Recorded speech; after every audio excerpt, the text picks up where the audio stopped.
Tanse oke abatach dadanastara. Hello and welcome everyone to the Merv Leitch Memorial Lecture with the Honourable and McLellan today. Andrew Nasigasun. I am Andrew Showalter, Coordinator of Indigenous Initiatives and Reconciliation with the Faculty of Law and a citizen of the Métis Nation of Alberta. I've been asked, in accordance with the legal traditions and teachings I've received, to acknowledge this sacred territory so that we can start this memorial lecture in a good way and in accordance with the ancestral laws of this place. And so I recognize and welcome all of you here, and that many of us have made our lives in this place in the heart of southern Alberta, where the Bow River meets the Elbow River, the city of Calgary, also known as Mohkinstsis, Wechispa, Cootitsi, and Otoskwini. But I acknowledge you too joining us virtually from other traditional territories across this province and across Turtle Island.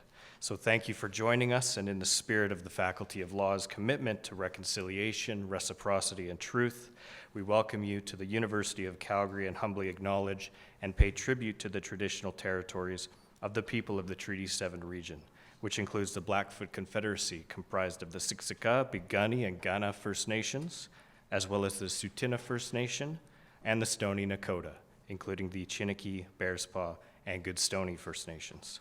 We also humbly acknowledge that this place on the prairies is part of the historic Northwest and Métis homeland, and that Battle River territory of the peoples of the Métis Nation of Alberta, Districts 5 and 6. Today we've gathered to hear stories of our esteemed guests, and in doing so, we can learn, walk, and grow together as people in a good way. So Miigwech, Marcy, thank you. And it is my privilege now to ask Dean of the Faculty of Law, Ian Holloway, to bring formal greetings. Thank you.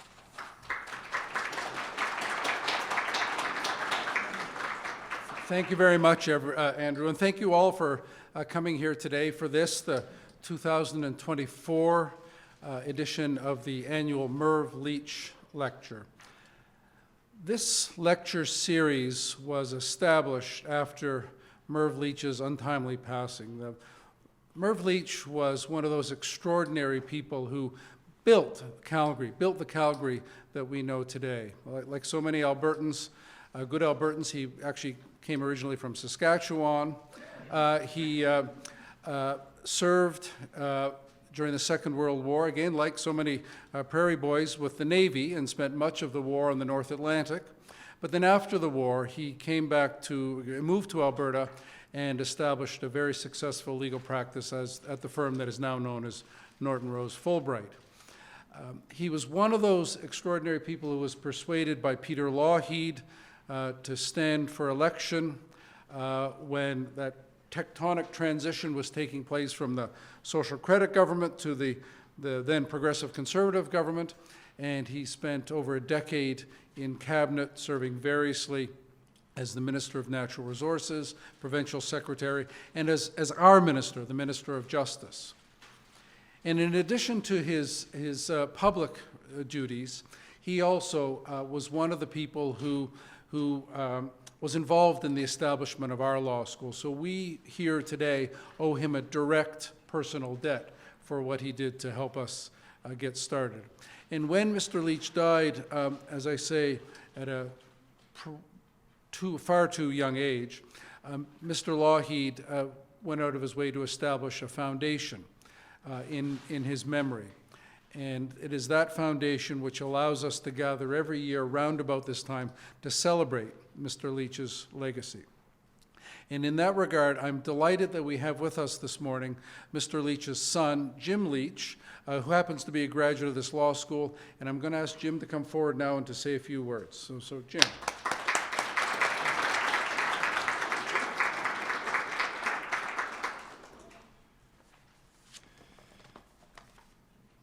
Thank you, Dean Holloway, and all our attendees who've been kind enough to take some time out of your schedules.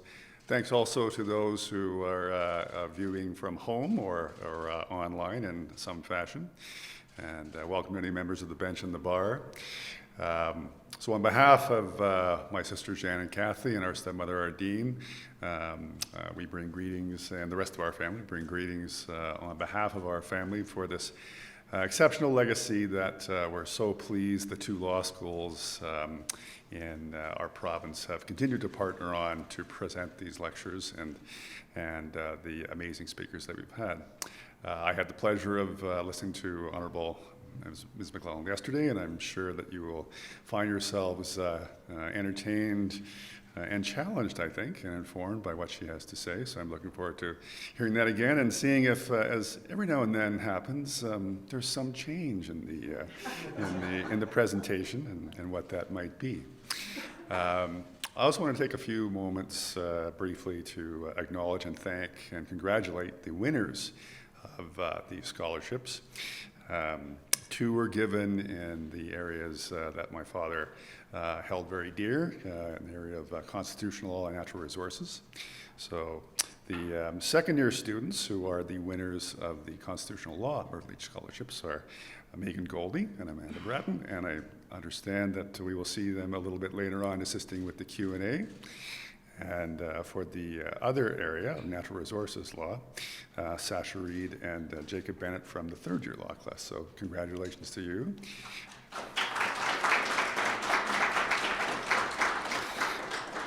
Ian's very kindly outlined the history of how the lecture series and the scholarships came to be. I just wanted to say, because thanks are very often given to us by the students of both faculties, to us as a family, and I always feel it necessary to give my annual commercial, which is that, of course, the thanks you should give in terms of the scholarships should go to Mr. Lougheed and his family, who took it upon himself to found these lectures. But we'll accept those on his behalf, seeing as I know some members of the Lougheed family do attend occasionally, but my good friend Joe and his wife Vivian are in Palm Springs this weekend, so they can't be here. And I think that's probably about all I have to say, so Ian, I'll call upon you to come back and come on with the rest. Thank you.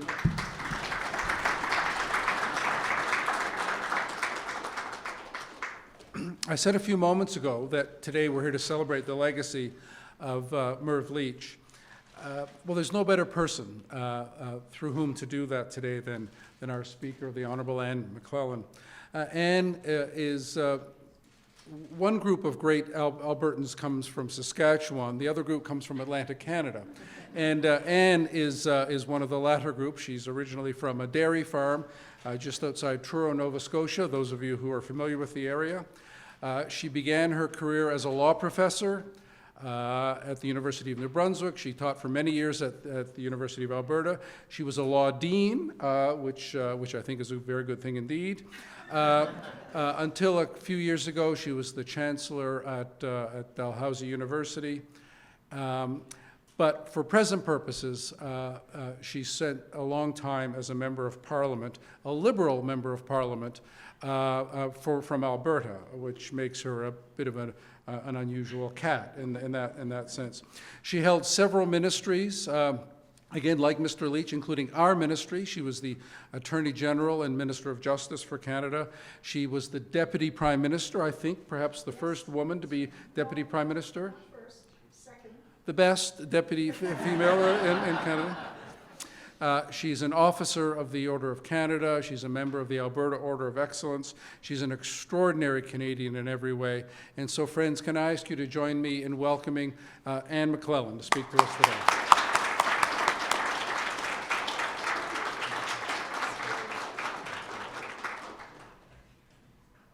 Thank you very much, Ian. It's a pleasure to be here today.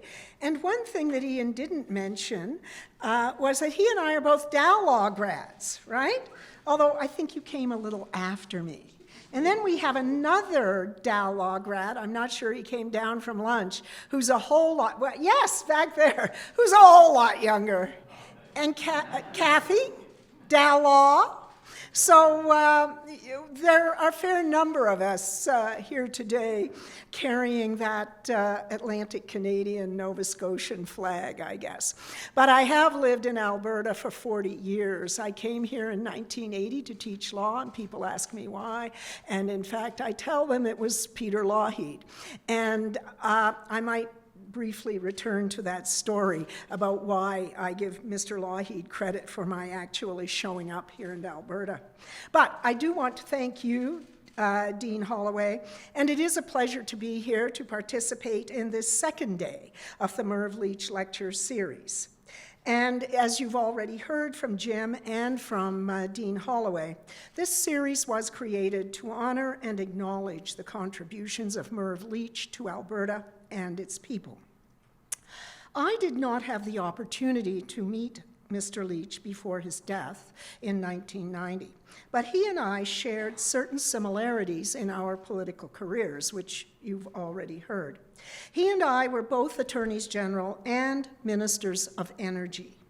Both roles have been known to attract a degree of attention from the public, the media, and other orders of government. The Minister of Energy, certainly during Mr. Leitch's time, these were turbulent times in the early 80s when he held that position, when Ottawa and Alberta were squaring off over natural resources development. So I can only imagine what his life would have been like in the world in which we live now with 24/7 social media, Jim. But, and we have heard that Mr. Lougheed and Mr. Leitch were good friends. And it was Mr. Lougheed, as we've also heard, who decided to create this series to honor his good friend. Interestingly, they were both graduates of the University of Alberta Law School in 1952, because of course this law school did not exist at that time. It is important to remember the transformation of the province of Alberta that began with the election of the Lougheed government in 1971. Some have rightly said, I think, that Mr. Lougheed and his team, of which Merv Leitch was a key part, lifted Alberta from political and economic obscurity. For me, 1971 was the beginning of what I call the modern era for Alberta. This was a socially progressive government with an outward-looking focus, seeking economic opportunities beyond oil and gas, yet using the provincial treasury to invest in companies like Syncrude and in the research necessary to make the oil sands feasible and profitable. Merv Leitch was provincial treasurer in 1976 when the Alberta Heritage Savings Trust Fund was created. This fund was to be a long-term savings account or a rainy day fund for the province, planning for the future with foresight, understanding that oil and gas revenues are subject to geopolitical actions over which the province would have little or no control. Alan Tupper, well-known political science professor from the University of Alberta and the University of British Columbia, has described Premier Lougheed as the provincial architect of modern Alberta. But Mr. Lougheed would say his success was built on recruiting outstanding candidates and building a team willing to challenge virtually every aspect of the status quo. Merv Leitch was a key part of that team and instrumental in implementing the strategy to modernize Alberta. So thank you all for being here today to honor the memory of Mr. Leitch, and dare I say Mr. Lougheed as well. Let me just add one other note that Alan Tupper writes about, which I find kind of interesting and is representative of who Mr. Leitch was, as you've heard from Dean Holloway. Mr. Lougheed lamented professional politicians. He believed that you needed to be embedded in your community. You needed to have done things in your community, like Mr. Leitch, a lawyer, an outstanding lawyer, helping build community, bringing those experiences to your job when you actually are invited, as in this case by Mr. Lougheed, to stand for elected office and then ultimately serve your province and the people of your province. And I thought that was interesting when you reflect on where we are today and what might be happening in, not only in this country, but elsewhere. I think, again, it probably proves that Mr. Lougheed and Mr. Leitch were really smart guys. I will say this, I'm here in this room in honor of Bennett Jones, and you see the two gentlemen on the wall there. I've just retired from the law firm of Bennett Jones February 29th after 18 years, after I left politics, or as some say, democracy raised its ugly head.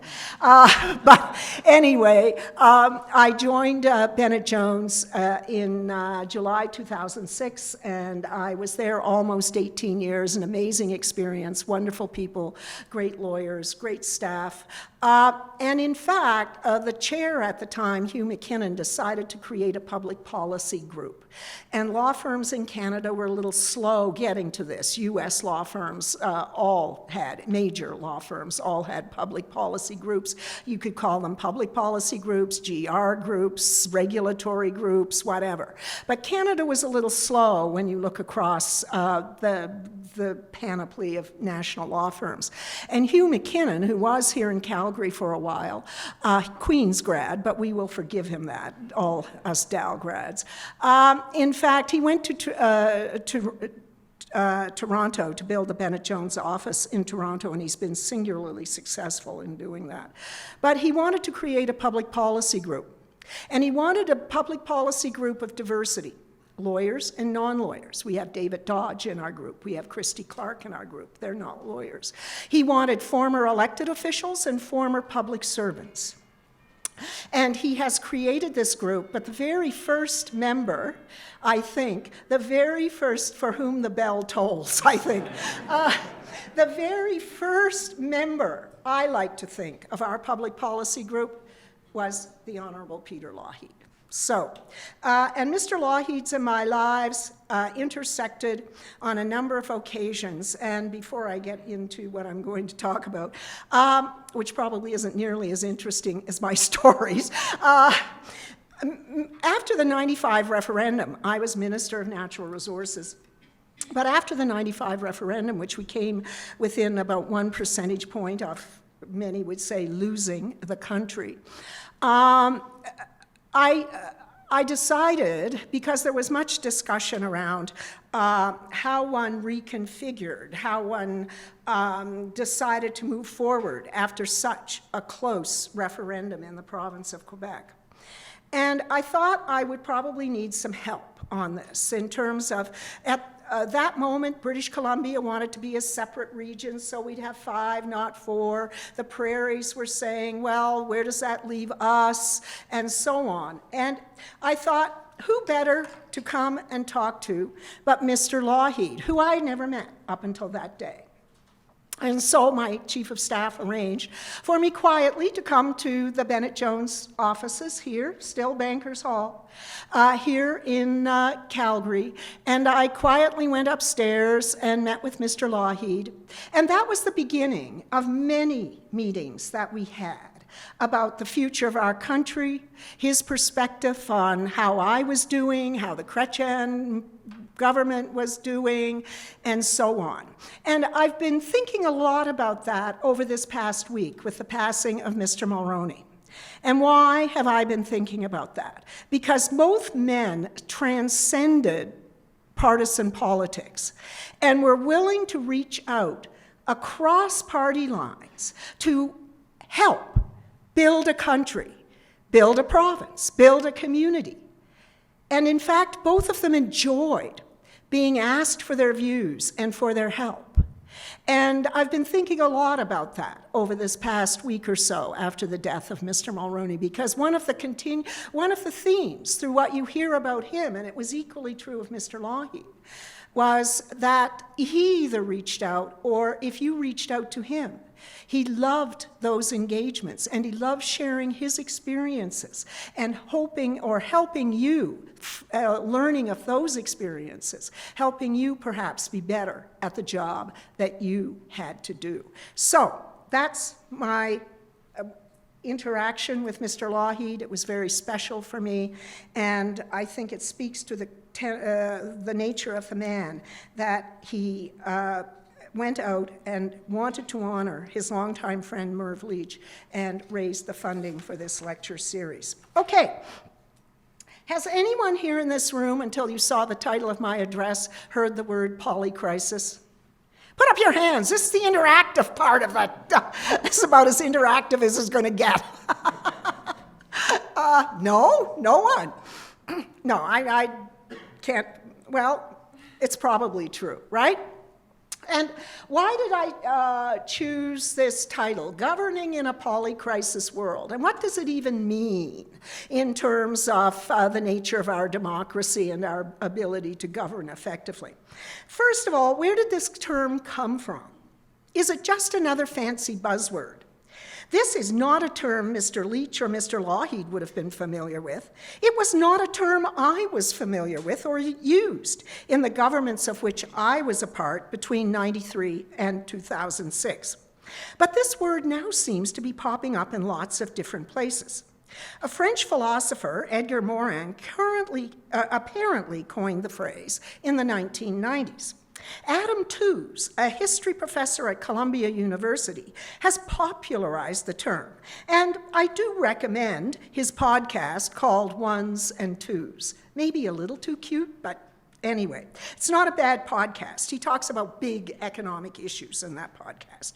But Tooze popularized this term, and then the World Economic Forum picked it up in its 2023 Global Risks Report, in which they highlighted that concurrent shocks, deeply interconnected risks, and eroding resilience are giving rise to the risk of polycrises. I'm going to wave now.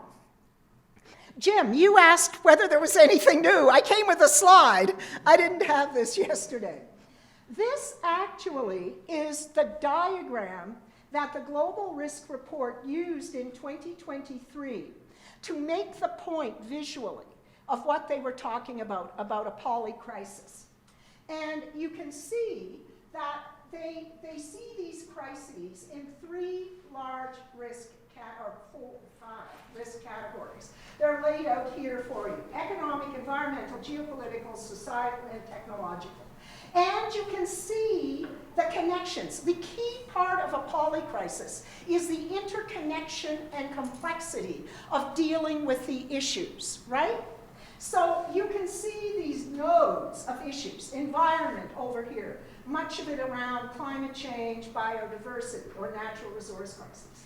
Health crises here, many of which, and most of these you would recognize. I'm not asking you to read this, by the way, and there's no test later.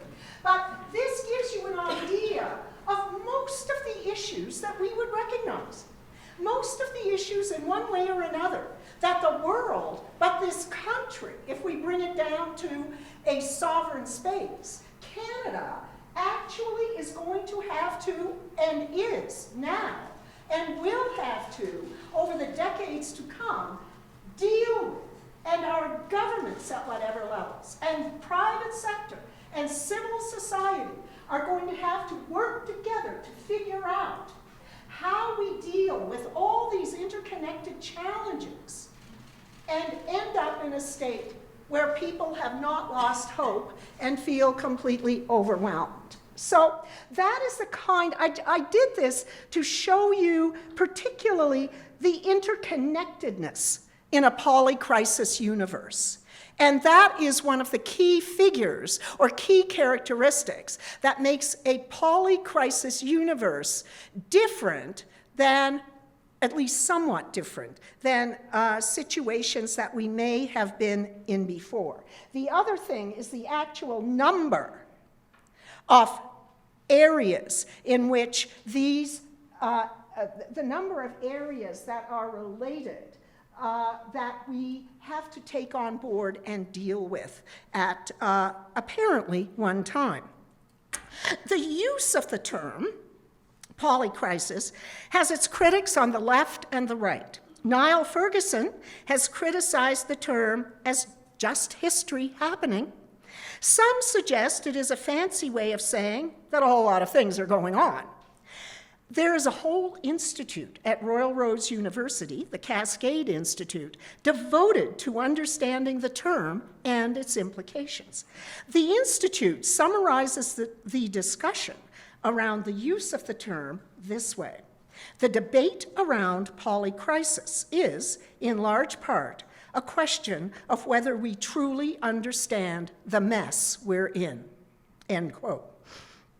Generally, the term speaks to simultaneous and overlapping crises facing the world or a country, and that's kind of what that diagram displays. Today, these would include wars in Europe and in the Middle East, a climate crisis, a health crisis, a cost of living and affordability crisis, an inflation crisis, a crisis of myths and disinformation amid growing threats to democracy and the rise of authoritarianism. Two's suggests that the variety of different shocks of the type with which we are dealing is extremely unusual. So, if we agree, and I'm not saying you have to, by the way, and not everybody does. So, if we agree that it is unusual to have so many crises arising at once, compounding each other, how do people and systems respond, and what do they need to respond? Let me just put this in the context of Canada and how I see some of these overlapping compounding issues in our country right now. And I'm using my starting point as the global pandemic, COVID-19. However, there are those who would go back at least to 2008, 2009 and the financial crisis and suggest that we've been living in this polycrisis world since then, when markets turned upside down, people weren't clear about the safety of the banking system. Really, people started to question multilateral organizations like the WTO, call into question the benefits of globalization, and so on. But my starting point is the global pandemic, COVID-19, which shut down global and domestic economies, which closed borders to travel, which disrupted supply chains, which led to shortages, which drove up costs, which led to inflation, which led to the Bank of Canada and other central banks raising interest rates, which in turn led to a cost of living and affordability crisis, which in turn led to a housing crisis, all of which are overlain by war and climate change.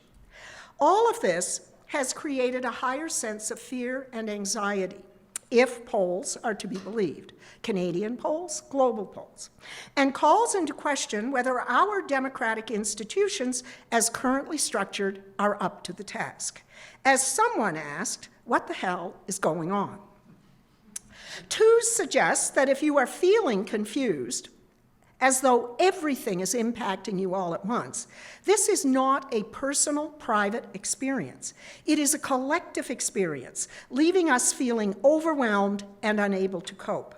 And here I'm going to open a bracket because this feeling of being overwhelmed and unable to cope is particularly striking our younger generation.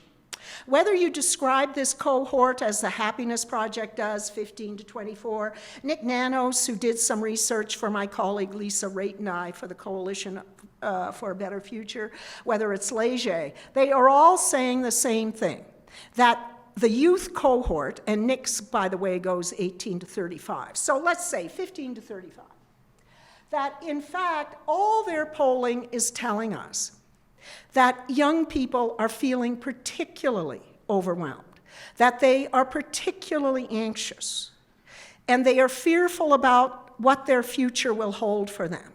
And this is concerning because that's the generation that should be the most optimistic. They've got their whole life ahead of them, right, ladies? Right? Yeah, you're lucky I have to stay here behind the podium for our audiences in Zoom land. Otherwise, I move around and call people out and do. I used to be a law teacher, right? So anyway, all that to say that it is particularly troubling to see that this feeling of pessimism and being overwhelmed and what the future will hold is showing up in very stark ways with that younger cohort. And that should concern us all. And it should not only concern us, as Tu says, in terms of individuals' well-being and their futures, but collectively, because those young people are starting to question the ability of democratic institutions to deliver the kind of governance, the kind of structure for their lives that one would hope for, and probably we took for granted to some extent. And that's a problem because while not so much in Canada, you do see in that young cohort a move to a certain attraction to authoritarianism. And that is problematic, I would suggest, for the world, and not something that we should think might not happen here at home. So, how do governments and officials, elected and non-elected, prepare to deliver competent, trustworthy government in a world of multiple interrelated challenges, the timelines of which will not be coincidental? Some of these challenges will move faster than others. And all you have to do is work through that chart to see that that becomes pretty obvious. Some of these are long-term challenges, climate change. Others of them, like a pandemic, not so long-term in terms of getting it under control, figuring it out, and getting people to safety. The OECD suggests that regular crises are now likely to be a continuing feature rather than a transitory phenomenon. Ongoing and linked crises are likely to become a structural element of governments' operating environments. Do we have the right systems and processes in place that encourage resiliency, agility, flexibility, and perhaps most important, adaptability? Do we have the right training for public servants who will be expected to break down departmental silos, work through cross-cutting issues, deliver on short-term priorities while using foresight to identify longer-term risks and opportunities? What kinds of planning and preparation are needed in a multiple crisis environment where we have the coexistence of short-term crises, a pandemic, and a war, relatively speaking, and slow or longer-term crises like climate change? I want to spend a few minutes sharing some of my experiences as a minister in the Government of Canada after 9/11 and SARS, neither of which, by the way, can be fairly described as a polycrisis situation. In fact, probably both were thought of by all of us as a single crisis. I struggle for the right words. A normal? Is there such a thing as a normal crisis? I'm not so sure, right? But you have to distinguish what we dealt with in 9/11 and SARS with many of those issues and nodes identified in that chart, which in fact are not. They are interconnected to other crises, and you end up in a situation where you can't really describe them, as I have for this purpose today, as a single crisis with a beginning and an end, and with a reasonably discrete or ring-fenced fix or fixes. Now, the other thing somebody told me, Jim, after the lecture yesterday, was that this person had been working with a psychologist and working with young people. And the psychologist said, you know what I think one of the differences is that you could deal with 9/11. You dealt with it, you built what you needed to build, and then you went back to whatever normal was, right? And then 2 years later, we had SARS, but you dealt with SARS. You took the lessons learned, did what you had to do, and you moved back to something that looked like normal. In a polycrisis world, this psychologist, I think, is right, that there is no recovery time because you're always dealing with a crisis. It won't be a crisis like 9/11 or SARS or COVID, but it will be a crisis. It's a housing crisis. It's a climate crisis. It's a supply chain crisis. It's a war, right? And therefore, there's no recovery period. Her point was, especially for young people, there's no recovery period. There's no return to normalcy where you can take a deep breath and think, okay, we've got this. So, while I believe there are lessons we can take from my experiences in those more discrete emergencies or crises, I also think that we probably need to rethink traditional crisis management practices and procedures. They may not be up to the task in the world that you see displayed there. No matter what kind of crisis with which we are dealing, poly or otherwise, the importance of communication when dealing with a crisis cannot be underestimated. Communication is key to reassuring people that the government is on top of the situation, that it is competent. The public expect to hear from their elected officials during a crisis of whatever kind. I learned this lesson the hard way during the 2003 SARS crisis. I've got to say, the early days of that crisis were not my finest moments. I was Minister of Health when SARS spread to Canada in February 2003. My initial reaction to that crisis was to turn communication over to our public health experts. In my mind, they were the ones with first-hand knowledge of the global situation. They were working with the WHO on a daily basis. I figured that they were the infectious disease and public health experts who could speak to the virus, how it was spread, how quickly, and so on. I learned that while that was all true, and their public health expertise was needed, Canadians also wanted to hear from me, the Minister of Health. They wanted to know that we, their government, was taking the matter seriously, activating all the necessary and available tools to keep people safe, and collaborating with other governments, both at home and abroad. Dare I say, when we did the lessons learned exercise, and I had Dr. David Naylor from the University of Toronto do the lessons learned exercise, he suggested, and I thought this was a little harsh, but I've learned to live with it, that the federal Minister of Health was missing in action for the first 3 weeks of the crisis. I thought that was a little unkind, but what it taught me actually was the fact that you have to, as an elected official, you have to be in a crisis fronting the crisis. You are not the operational manager, gosh knows, but you have to front the crisis and reassure Canadians that you and your public servants have got this and you've got their backs. The COVID-19 crisis has taught governments a lesson on the importance of regular, ongoing, and transparent communication with the public.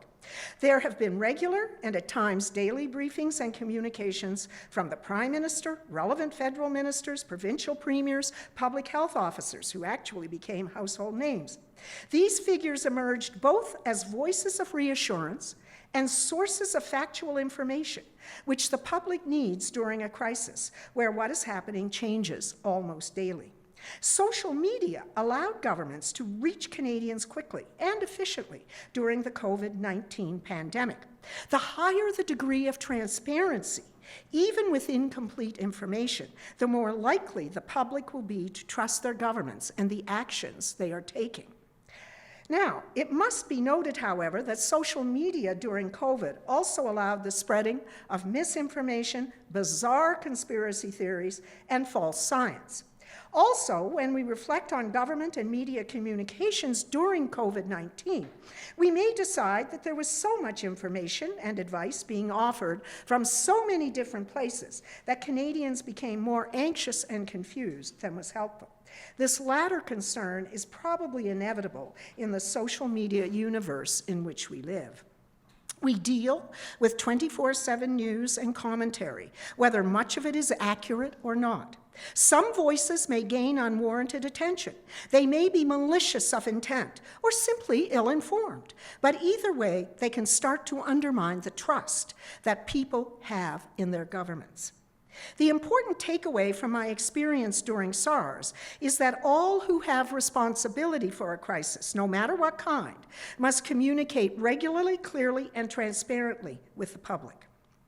It is also important to get the balance right between hearing from elected officials and hearing from experts, who are usually highly qualified public servants or others, and who are the daily operational leads of the crisis response.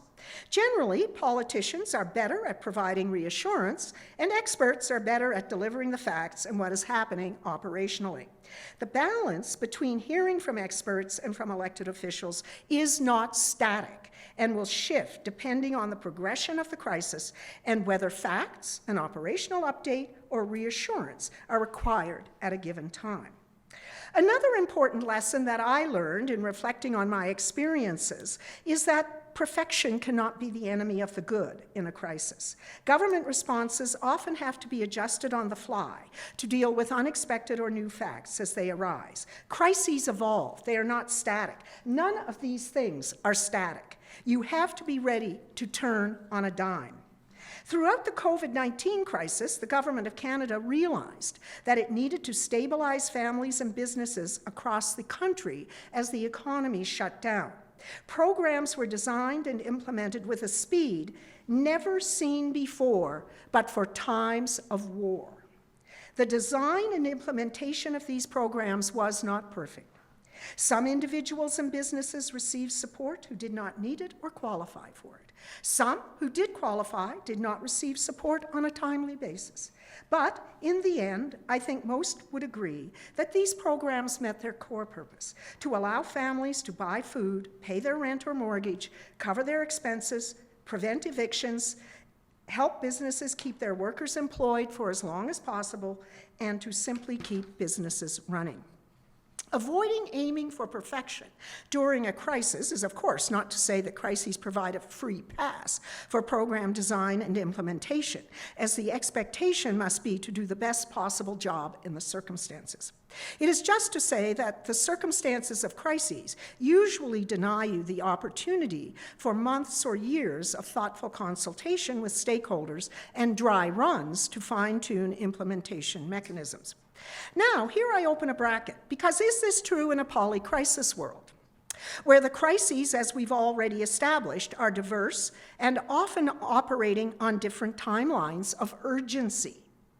We may very well have time to engage, I know we do, to engage with key stakeholders and the public to gain their insights and understand more fully their fears and anxieties before developing plans and actions to take up the crisis.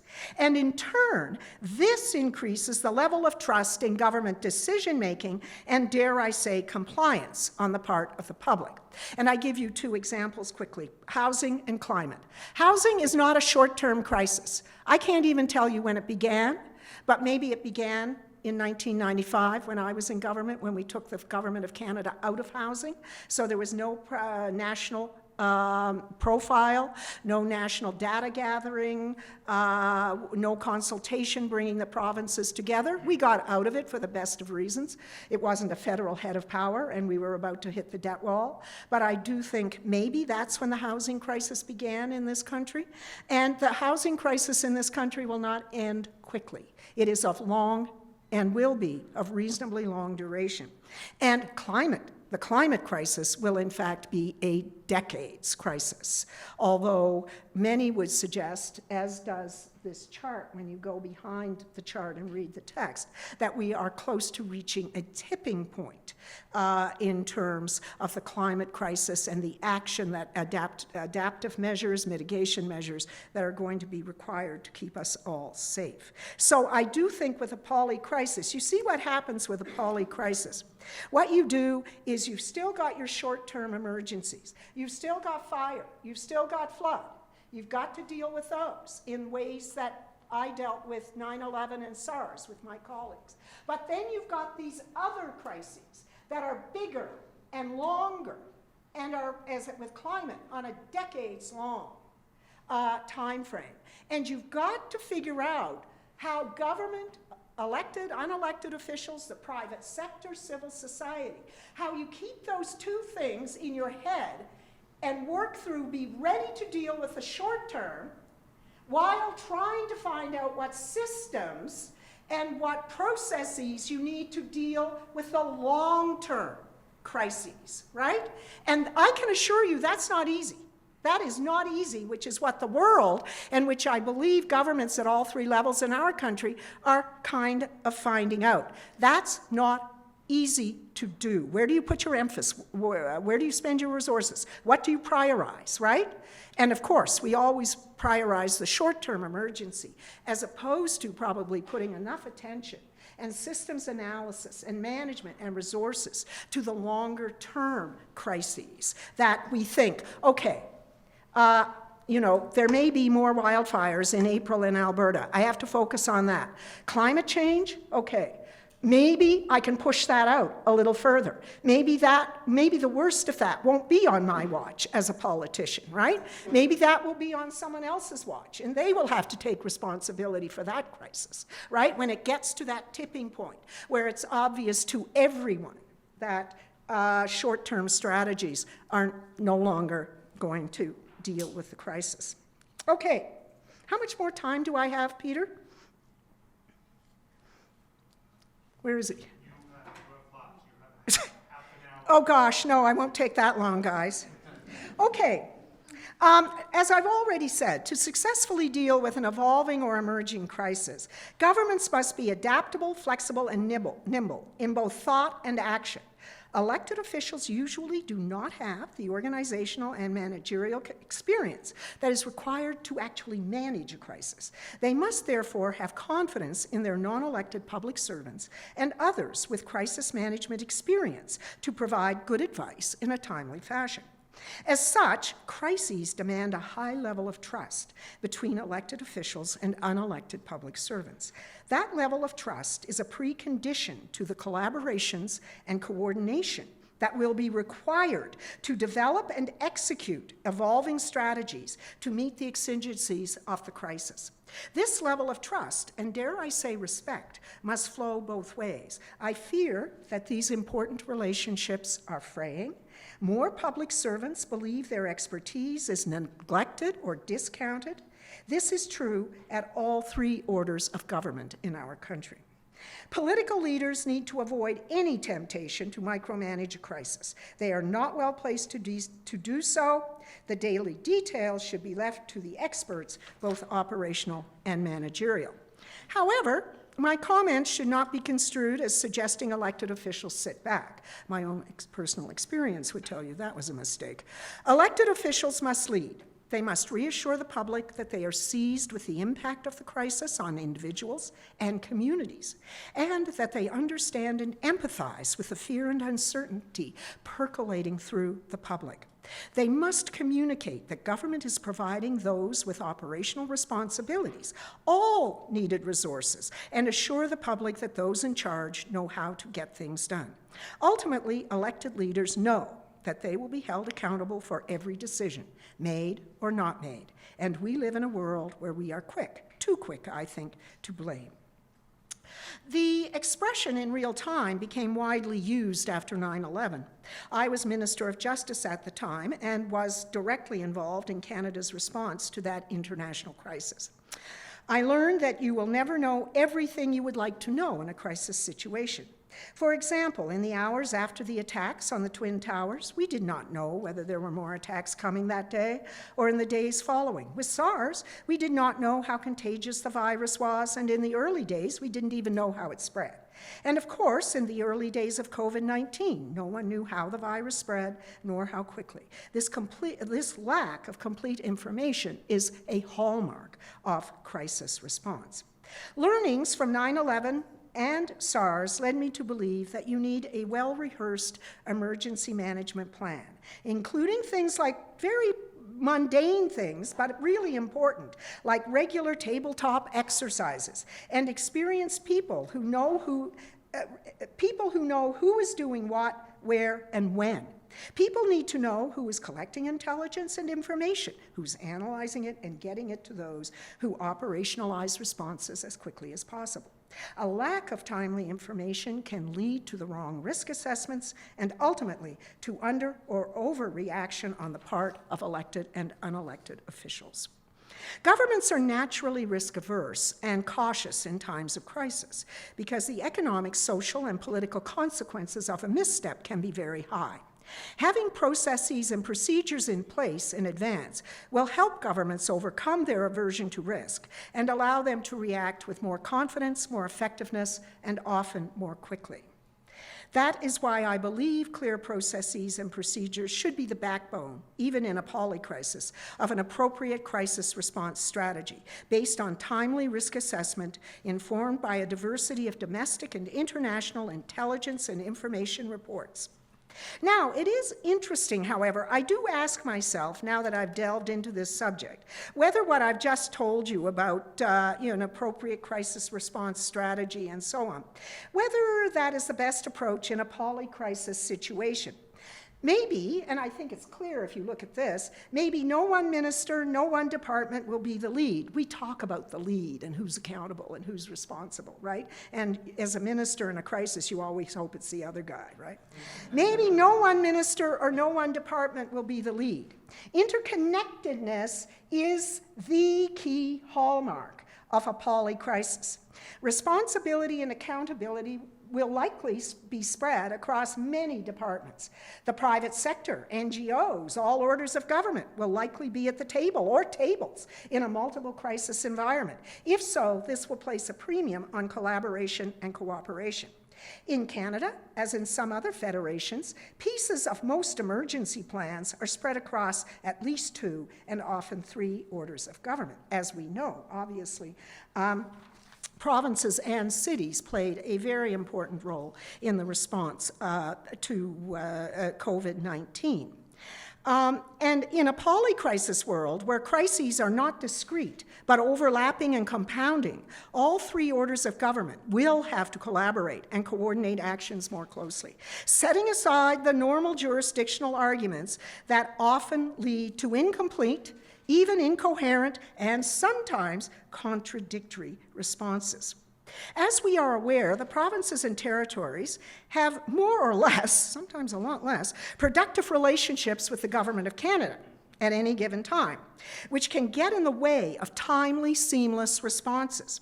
Without those timely, seamless responses, governments run the risk that people will become more skeptical and less confident that their governments are actually on top of the situation. During the first few months of COVID, the federal, provincial, and territorial governments worked pretty well together. Then differences in approach, driven to some extent by differences in ideology, became more evident. And I believe those differences led to a degree of confusion and skepticism on the part of the public, questioning all levels of government. I would be the first to admit that it is tempting to want to push the provinces and territories aside. I had that instinct at times during SARS, but obviously we cannot do that. Federal government officials must resist the temptation to dictate preferred strategies and plans. The federal government must place a premium on developing goodwill, open lines of communication, and ultimately a high degree of coordination with provinces and territories, and dare I say municipalities.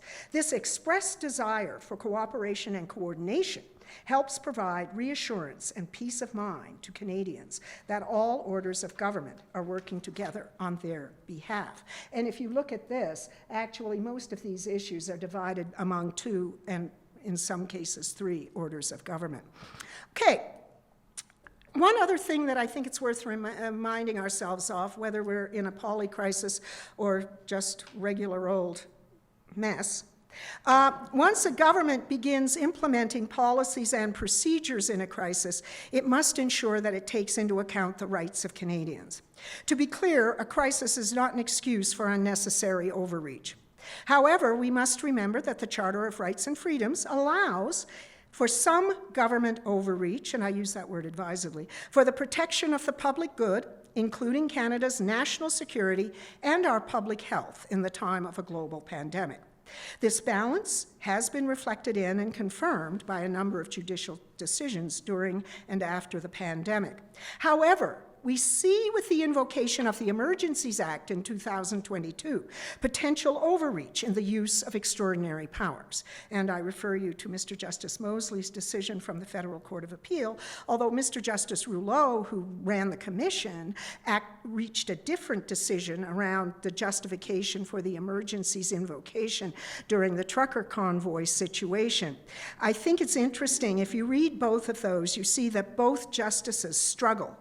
One deciding overreach in certain cases, the other saying, no, it was largely justified, but you see the struggle writ large from both those men in terms of trying to decide whether the invocation of the Emergencies Act in that situation was And I think that's a good reminder that these are not easy decisions and ones that need to be taken very carefully. Any use of emergency powers should be time-constrained and subject to external and parliamentary review. Transparency and consultation are often sacrificed when invoking emergency powers, which in turn can lead to growing distrust of government and its motivations.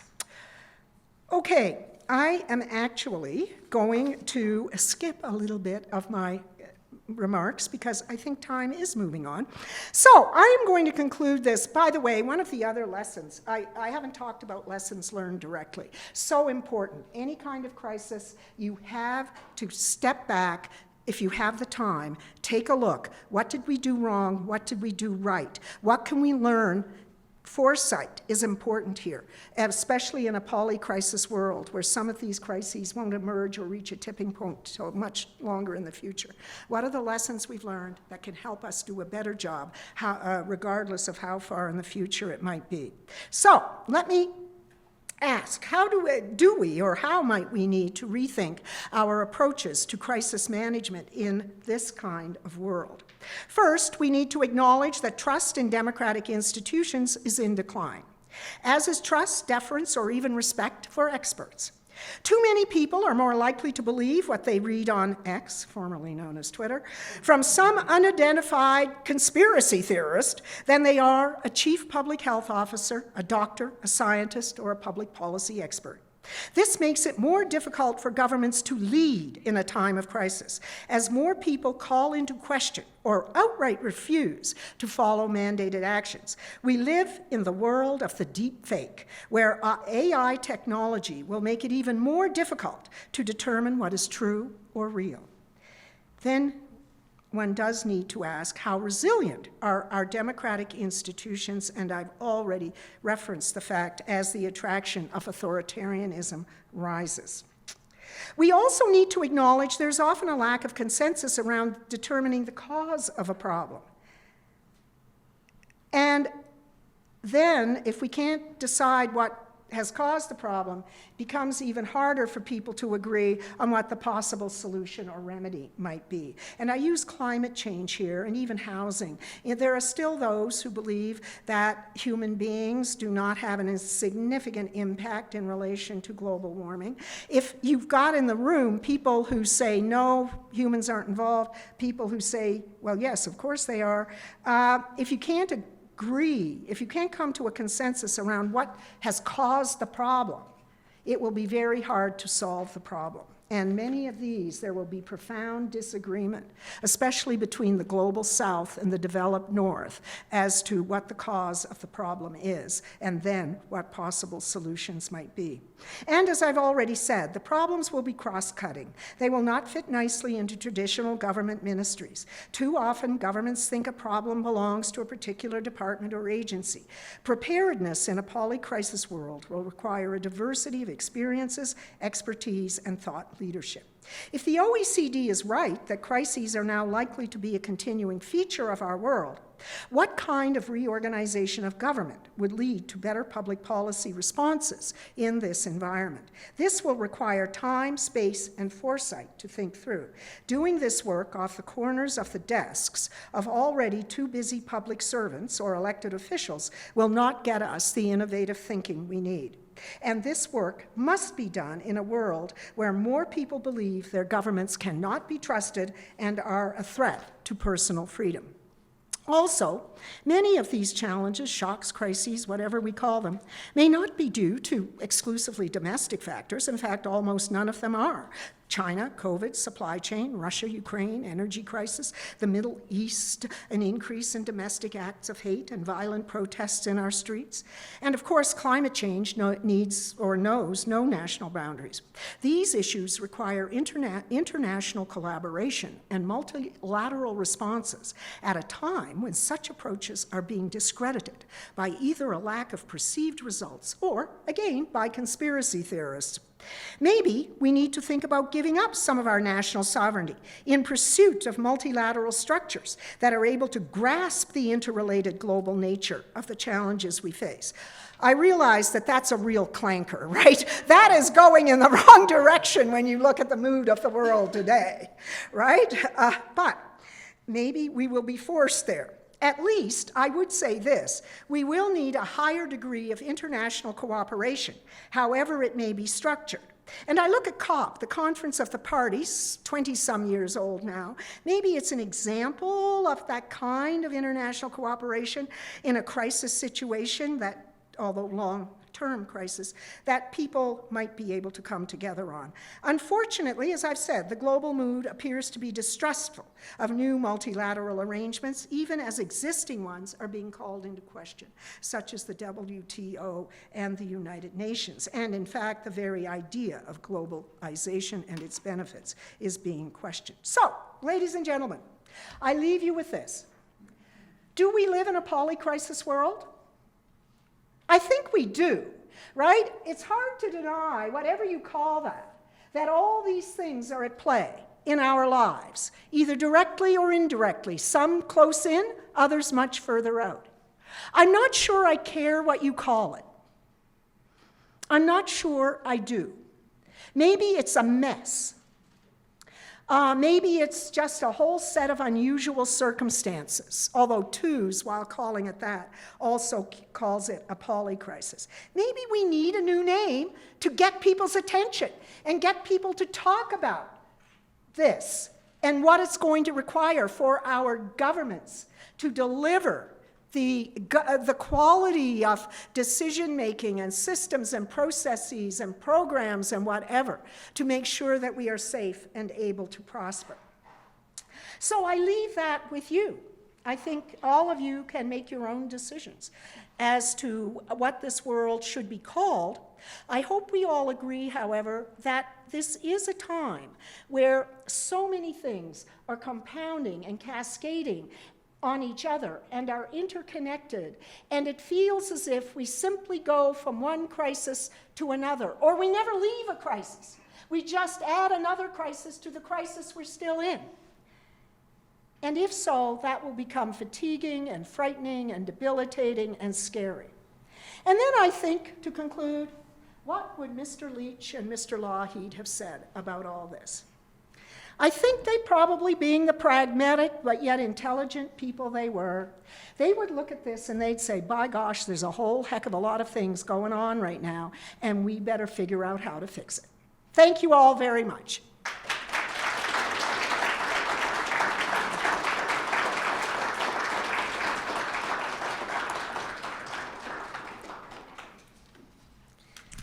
Thank you, everyone. My name is Megan Goldie, and this is Amanda Braddon. And as was already mentioned, we're the grateful recipients of this year's Merv Leitch QC Scholarship in Constitutional Law, and we're going to facilitate the question and answer here. So you could raise your hand, and we will come to you with the microphone.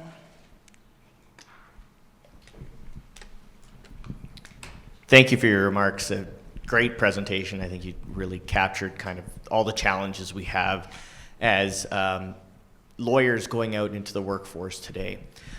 On that vein, I wanted to get your thoughts on what role that we as future lawyers, as people going out into the world and entering this profession, what role do we have as lawyers at rebuilding trust in democratic institutions? I understand the role of a lawyer is always to simultaneously challenge the system, but it's also to uphold the system. We have a dual function, and we play an important role in that.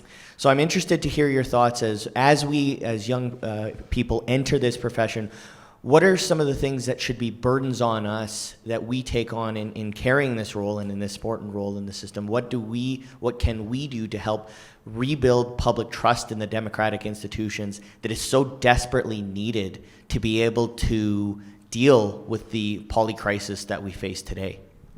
You know, that's a really important, but it's also a big question, right? Once you lose trust, it's very hard to build it back, right?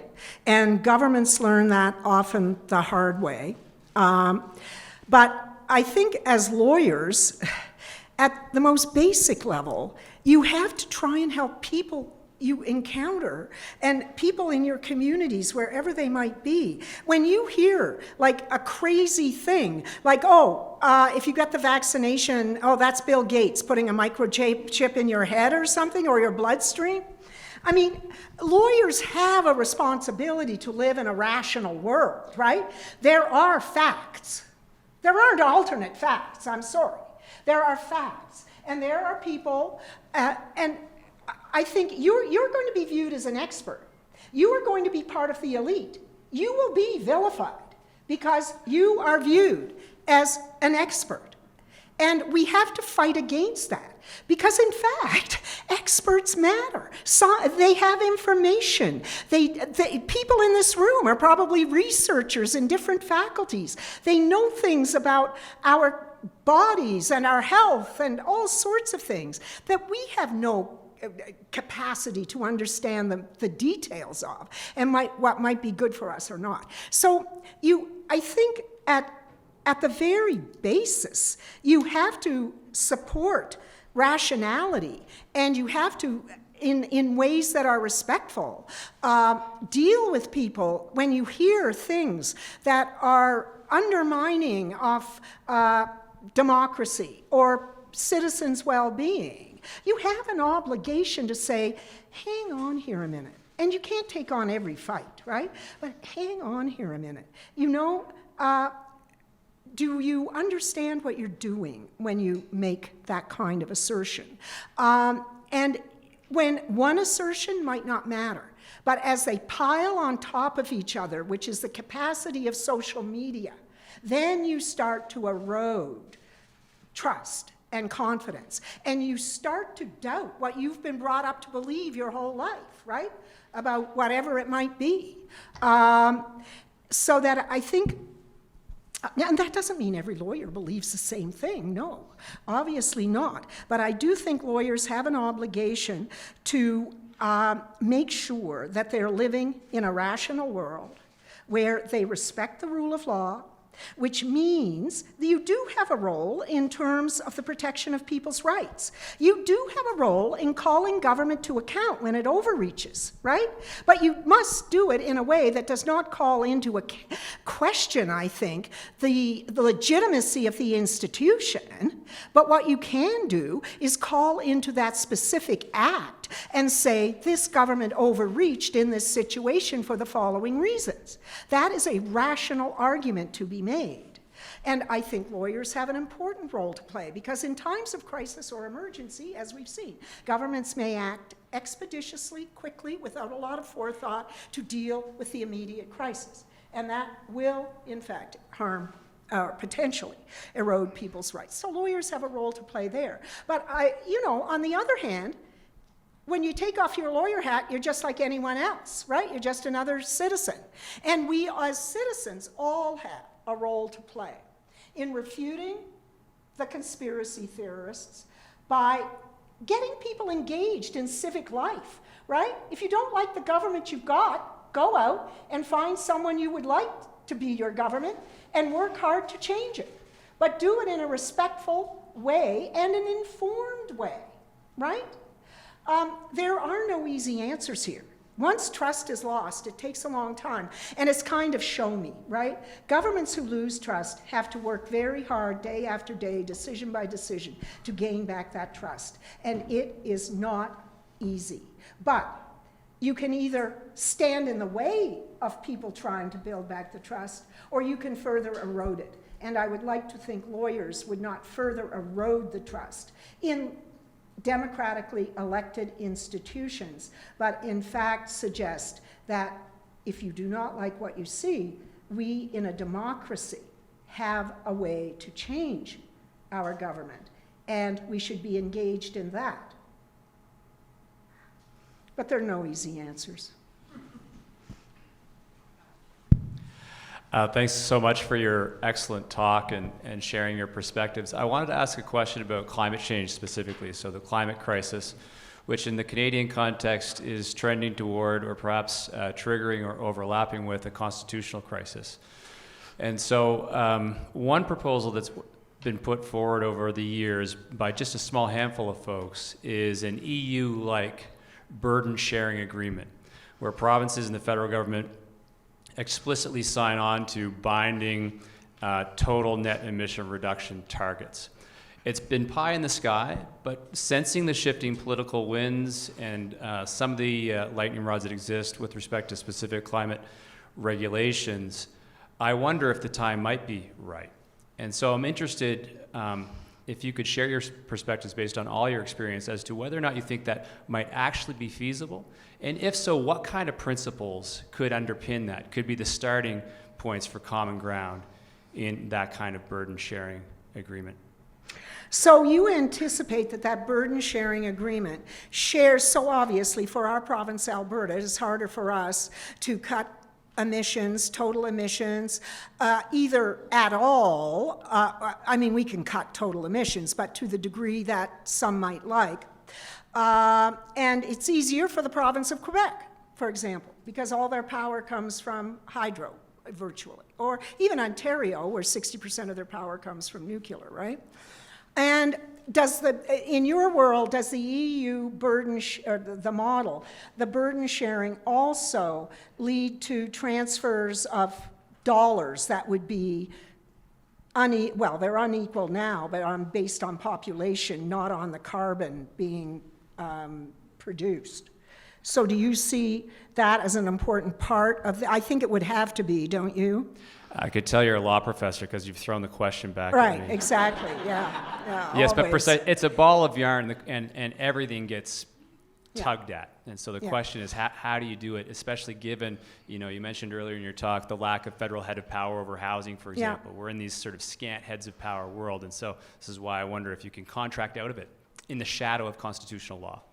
Well, I actually think it's not a bad idea, because what we see really isn't working, right? It leads to all these constitutional conflicts, and I just feel, I didn't talk about that here, it is in the written paper, how distracting that can become to actually focusing on the challenges that you should be focused on, right, together. So maybe, and again, it's also about tipping points, right? If something comes to a tipping point, all of a sudden, people have to focus in a way that they haven't had to before, and all of a sudden, there can be a whole lot of creativity and imagination around how can we do this? How can we meet our net zero 2050 targets, our earlier targets, if people say they're ultimately reasonable? How do we do that with new structures? Because if we don't, we're going to reach this tipping point where we're going to, all hell will break loose in terms of even the physical environment around us, right? Or particularly the physical environment.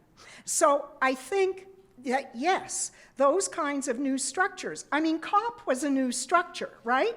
That was put together 26 years ago, right? We can all talk about whether it's effective or not, but it was a reasonably new multilateral approach to a big long-term challenge. So I think, sure, but that takes leadership, and that takes putting the right people in the room together to say, what we're doing isn't good enough, and we acknowledge the fact that some people may be treated unfairly here, or it may be harder for them to meet this target than others. Let's talk about how we can smooth out the peaks and the valleys. And when you're dealing with Alberta, actually, oil and gas exports, the only reason our current account is basically in balance is because of those hundreds of billions of dollars of export to the rest of the world, right? Now, Alberta, other producing provinces, but primarily Alberta. So if you take that out of the accounts of the government of Canada, we're all of a sudden in a really bleak economic growth story, right? And therefore, in this federation, to your point, why couldn't we acknowledge that reality, that the rest of the country needs, done sustainably and responsibly, right? Whatever technologies, carbon capture, whatever, that you want to put in place. The rest of the country should probably pay a little more to help Pathways get that up and running and start to capture the carbon, while at the same time exporting those resources to the rest of the world that make our current account balance be balanced, right? Pretty much. I'm not one of those. I'm like Jonathan Wilkinson. I'm as boring as Jonathan Wilkinson is. I love Jonathan, from British Columbia, Minister now of Natural Resources. Jonathan talks about the fact that what we have to do is deal with the emissions, right? Not the source. I don't hate. Why would anybody hate? I mean, coal is a whole other question. But oil and gas, right? Which we are going to continue to need, and certainly emerging economies, right? They've got an argument of just social justice and basic inequality in terms of the use of natural gas, for example, in the north. So, you know, it seems to me it's about the emissions. So why don't we, as a nation, come together, figure out that Alberta's got a really big problem on the emission side, and work together to acknowledge that while we've got a really big problem on the emission side, they're also the single biggest contributor to our current accounts balance. That export, like 180 billion, or well, probably even more than that. So I think there's something in the idea. Oh, sorry. I move around. I think there's something in the idea. I do. And what this polycrisis may lead us to is innovative thinking that we never thought was possible. That's what I take away from the situation in which we find ourselves, and will continue to find ourselves in for some decades ahead. It should lead to elected officials, unelected officials, the private sector, civil society saying, we have to be more innovative. We have to be more imaginative. And all these straitjackets, like division of powers that we've got ourselves in, they're not helping us solve the problem. So I think you should go out there and put that on the table somewhere. Have you talked to Minister Wilkinson? No, honestly, those are the kinds of ideas that someone like Jonathan Wilkinson would be very interested in. Now, whether the premiers, we could use the Council of the Federation, right? We could take the council, which is, now it is provinces and territories, but if they were willing to take this up, which I think ultimately, longer term, would be in all their self-interest, and say, let's bring the federal government to the table, and let's have an honest conversation about what this could look like, acknowledging each other's frailties, challenges, contributions.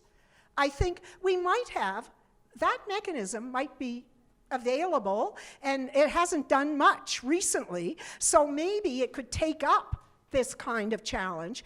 And as I say, I think in this environment, that's the kind of outside the box thinking that we need to focus on. It can't be same old, same old. Otherwise, we're not going to solve very many problems. See that in housing, right, where they're trying to explode the way we looked at housing before and try and think of new ways to build houses and whatever. Okay, next. The way at the back here. Hi.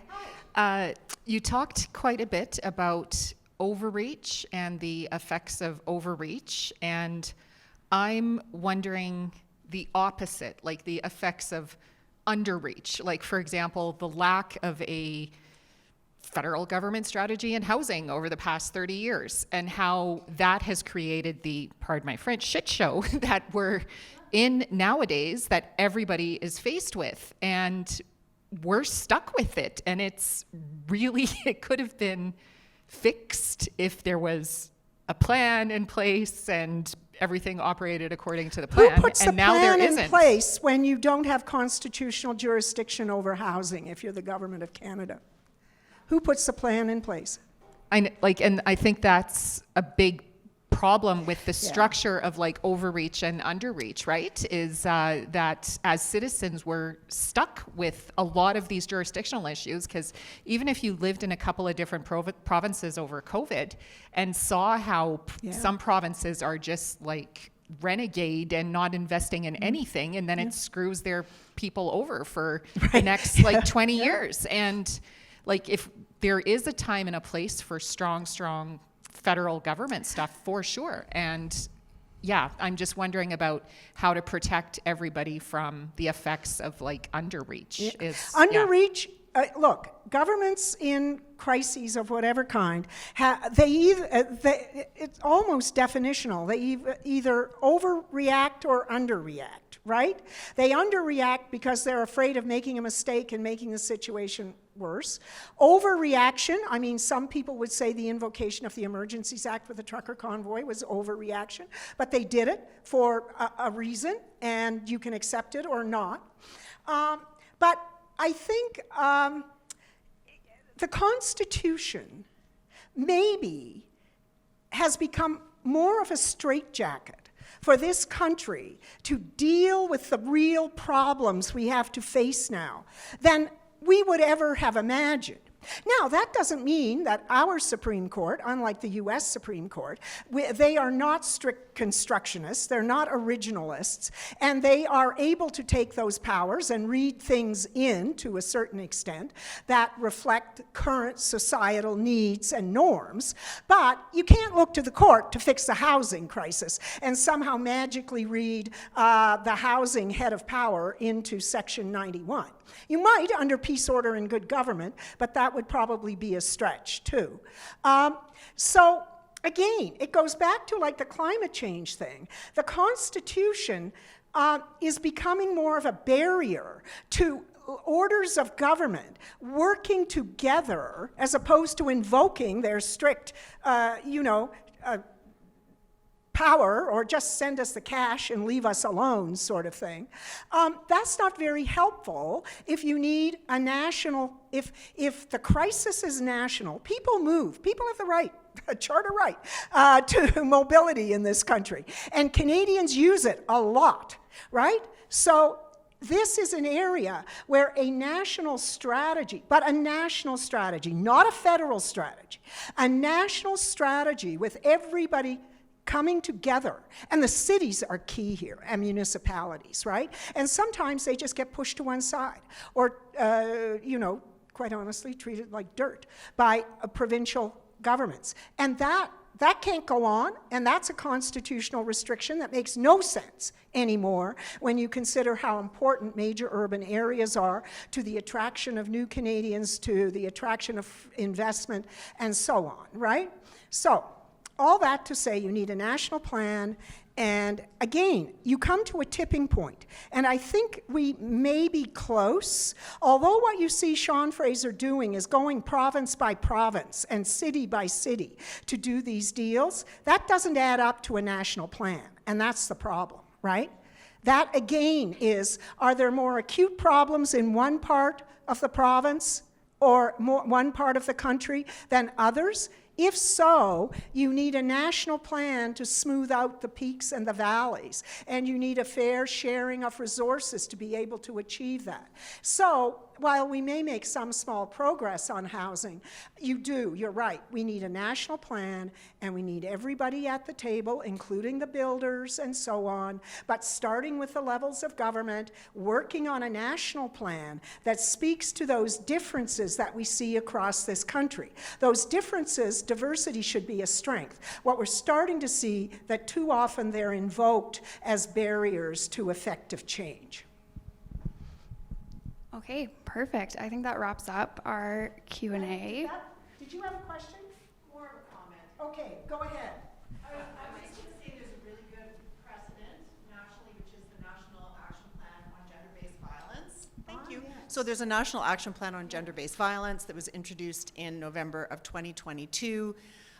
It has now created a scenario where the federal government is entering into funding agreements with all of the provinces and territories. It does leave a lot of scope for them to do their own things, but the federal government still has a really important role in things like standard setting, which I think is very important. So I think we do have precedents for this sort of thing if we are creative and think about other areas. I wonder, because of the subject matter, whether that could be described as a one-off. where it is in the political interests, obvious political interests of all levels, orders of government to come together to deal with that problem and not be seen to not be at the table. I just throw that out. That's my first reaction in terms of if you look, and if you look at the areas where the orders of government work well together, they don't involve a lot of, I would say, taxation issues, transfer issues, resource issues, health. Now, this would be a health issue, obviously. But it's interesting, though. Thank you for that. Because, and then you see, you know, if we all sit together, we can start to think about the ways we can actually deal with all the things that are coming at us at one time. And maybe young people don't have to feel hopeless. And in fact, young lawyers should be out there taking up this challenge. You have the skill set. Right? You are blessed. You have an education and a skill set that can actually make a difference in thinking through some of these ideas and putting people together who will have those respectful, informed conversations about these tough issues. Okay, I think we're done here, Dean. Not quite, but almost.